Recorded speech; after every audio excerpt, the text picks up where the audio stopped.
அஸ்ஸலாமு அலைக்கும் வரஹ்மத்துல்லாஹி வபரகாத்துஹு. ஈஸியாக இன்றைக்கி வீட்டிலே இருக்கிற பொருளை வச்சு எப்படி கொத்து பரோட்டா செய்யலான்னு பார்க்கலாம் வாங்க. ஒரு கடாயை வச்சு அதில் எண்ணெயை ஊற்றிடுங்க. எண்ணெய் கொஞ்சம் சூடானதும் குட்டி குட்டியாக நறுக்கி வச்ச வெங்காயத்தை போடுங்க. அதை நல்லா வதங்கட்டும். வதங்கின உடனே கூடவே 2 தக்காளி உங்களுக்கு பிடிக்கிற மாதிரி போட்டுக்கோங்க. அதுவும் நல்லா வதங்கின உடனே தேவையானதோ பச்சை மிளகாய் போடுங்க. கொத்தமல்லி கருவேப்பிலை இதெல்லாம் கொஞ்சம் நல்லா சேர்த்துக்கோங்க. அப்புறமேட்டு இதை நல்லா வதங்கினோடனே குட்டி குட்டியாக கட் பண்ணி வச்சுருக்கிற பரோட்டா ஒரு 3 இல்லைன்னா 4 போட்டு நல்லா அதையும் மேட்ச் பண்ணிக்கோங்க. மேட்ச் பண்ண உடனே கொஞ்சம் கரம் மசாலா, மிளகுத்தூள், உப்பு இதெல்லாம் போட்டு நல்லா மேட்ச் பண்ணிக்கோங்க.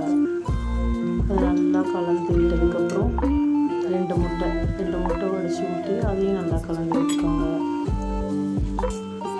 இதை நல்லா கலந்ததுக்கப்புறம் நாங்கள் கடையில் வாங்கின பரோட்டா வாங்கினது குழம்பு கொடுத்தாங்க. அந்த குழம்பு ஒரு கப்பு ஊற்றிக்கலாம்.